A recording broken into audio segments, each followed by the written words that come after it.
Hola amigos del arte de la ficción. Hoy quiero hablar de un libro de cuentos que a primera vista parece un juego literario atractivo. Me refiero a Emails con Roberto Bolaño, de JJ Maldonado, publicado por la editorial Seis Barral. En este libro, cada uno de los 10 cuentos tiene como protagonistas o coprotagonistas a personajes que llevan nombres de escritores reales. No se trata de simples homenajes.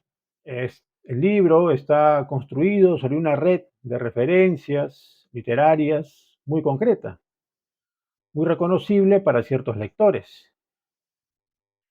Y paso a mencionar los nombres que son mencionados en este libro. El primer cuento menciona a Vila Matas, el segundo Alejandro Zambra, el tercero Rodrigo Fresán, luego sigue Antonio Cisneros, Han Kang, la premio Nobel, Vargas Llosa, Mariana Enríquez, Fernanda Melchor, Pierre Michon y Roberto Bolaño. Eh,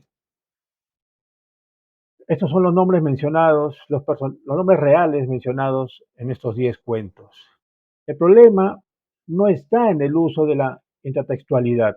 La literatura siempre ha dialogado con otros textos.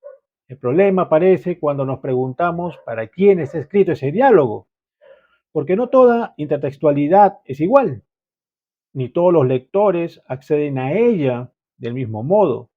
Aquí es donde entran dos ideas clave: la intertextualidad, ¿no? El concepto de intertextualidad, analizado por Julia Kristeva, Jean Genet y Roland Barthes, y el lector modelo, un concepto desarrollado por Humberto Eco. Y bien, la pregunta central en este vídeo no es si el libro es bueno o malo, sino algo más interesante. ¿Qué tipo de lector necesita este libro para funcionar plenamente? ¿Y qué queda fuera cuando ese lector no existe o no coincide con el lector real? En Emails con Roberto Bolaño, los nombres propios no están ahí como simple decoración. Cuando aparece el nombre de un escritor real, ese nombre no funciona como una persona, sino como una llave cultural. El lector está llamado a reconocer una obra, un estilo, una tradición, incluso una posición dentro del mundo literario. Esto es lo que podríamos llamar una intertextualidad nominal fuerte. Es decir, el nombre del autor reemplaza en buena medida el trabajo explicativo del texto. No se nos cuenta quién es, ni por qué importa en esa narración. Se da por hecho que el lector ya lo sabe. El cuento confía en que el lector complete el sentido fuera del texto. El problema aparece cuando ese reconocimiento no sucede. Si el lector no conoce al autor mencionado, el nombre se vuelve opaco, no suma significado, no genera ironía, no activa capas de lectura. El texto sigue ahí, pero pierde espesor. La intertextualidad deja de ser un recurso productivo y pasa a ser una condición previa. Aquí es donde Humberto Eco resulta fundamental. Eco decía que todo texto construye un lector modelo, no un lector real, sino un lector ideal, con ciertas competencias, ciertos saberes y ciertas expectativas.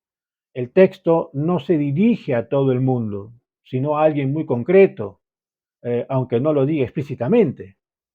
En este caso, Emails con Roberto Bolaño construye un lector modelo especializado, un lector que conoce el campo literario contemporáneo, reconoce los nombres propios como signos cargados de sentido y disfruta del juego metaliterario porque pertenece a ese mundo. El libro no hace mucho por ayudar al lector que no tiene esa formación. No explica, no contextualiza, no tiende puentes. Simplemente asume que ese lector ya existe. Para Eco, esto no es un error, es una decisión del autor. Pero toda decisión tiene consecuencias. El lector real, que no coincide con ese lector modelo, puede leer los cuentos, sí, los puede leer, pero lo hará de manera parcial. Se pierde la ironía, se pierde el juego, se pierde buena parte del sentido. El texto no se cierra, pero se empobrece. Y aquí hay un detalle que no es menor. Los autores que aparecen como personajes en los cuentos, los que he mencionado, no pertenecen a cualquier tradición. Están vinculados, en su mayoría, a tres grandes editoriales: Planeta, Anagrama y Penguin Random House. Editoriales con enorme poder simbólico, económico y cultural. Y si quieres lo paso a mencionar, ¿no? Para leer a Vila Matas, bueno, lo publica Seis Barral; Alejandro Zambra lo publica Anagrama; a Fresán lo publica Penguin; Antonio Cisneros lo publica Penguin; Han Kang, Penguin Random House; Vargas Llosa, Penguin Random House; Alfaguara; Mariana Enríquez, Anagrama; Mariana Melchor, Penguin Random House; Pierre Michon, Anagrama; Roberto Bolaño, Alfaguara, Penguin Random House. Estos libros, lo que mencionó, bueno, las editoriales que publican estos escritores, sus libros son caros, circulan en ciertos espacios y están pensados para un lector muy específico, ¿no? Un lector con capital cultural, muchas veces eurocéntrico, formado dentro de un canon literario legitimado por el mercado global. Esto significa que el lector modelo del libro no es solo literario, sino también social y económico. La intertextualidad no remite a cualquier biblioteca, sino a una biblioteca muy concreta. Otras tradiciones, otras literaturas, otros circuitos quedan fuera. Aquí la intertextualidad deja de ser neutral, se convierte en una forma de reafirmar el canon, de reproducir una jerarquía cultural que ya existe. Y aquí aparece, creo que el punto más irónico y más problemático de este libro. En muchos momentos, la intertextualidad parece funcionar como una especie de publicidad encubierta, aunque no sea esa la intención consciente del autor, claro. El cuento menciona un autor. Ese autor remite a ciertos libros. Esos libros remiten a un catálogo editorial. El lector modelo no solo debe reconocer la referencia, sino haber consumido o desear consumir esos productos culturales. En ese sentido, el libro parece decirnos: si esto te interesa, deberías leer también lo que yo leo. La intertextualidad se transforma en un cross-selling literario, en una venta cruzada literaria, una recomendación constante, implícita, de un mismo ecosistema editorial. La ironía es fuerte. Un libro que invoca a Bolaño, un autor crítico del campo literario, termina funcionando dentro de la misma lógica del mercado que Bolaño cuestionaba. Nada de eso invalida el libro automáticamente.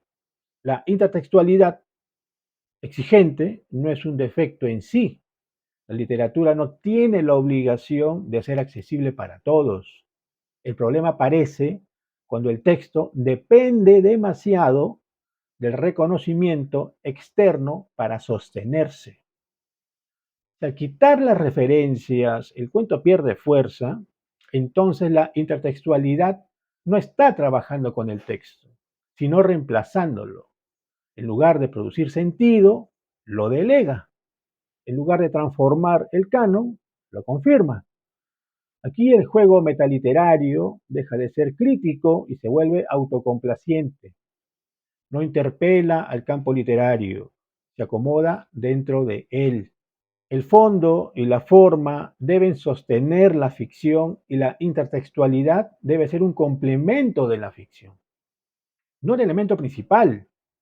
Pues si la referencia no funciona, Si la persona que tiene el libro en las manos no es un lector modelo, entonces estás perdido. Tu obra no va a funcionar. Y eso es lo que va a pasar con este libro. Emails con Roberto Bolaño es un libro que dialoga intensamente con otros textos, pero ese diálogo está pensado para un círculo muy concreto de lectores. La intertextualidad funciona más como un sistema de reconocimiento entre iniciados que como una apertura hacia nuevas lecturas. El lector modelo es claro, es culto, eurocéntrico, formado en el canon editorial dominante. Quien no pertenece a ese mundo puede leer, sí, puede leer, pero no jugar del todo el juego de la ficción. Y cuando el juego literario depende tanto de pertenecer a una élite, el riesgo es existente.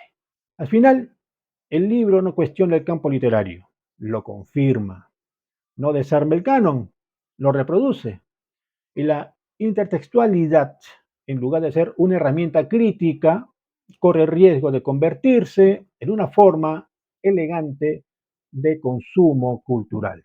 Bien, esto ha sido la crítica a Emails con Roberto Bolaño de JJ Maldonado. Conmigo será hasta un próximo video. Le deseo buenas fiestas navideñas y un próspero año nuevo. Nos vemos muy pronto. Chao.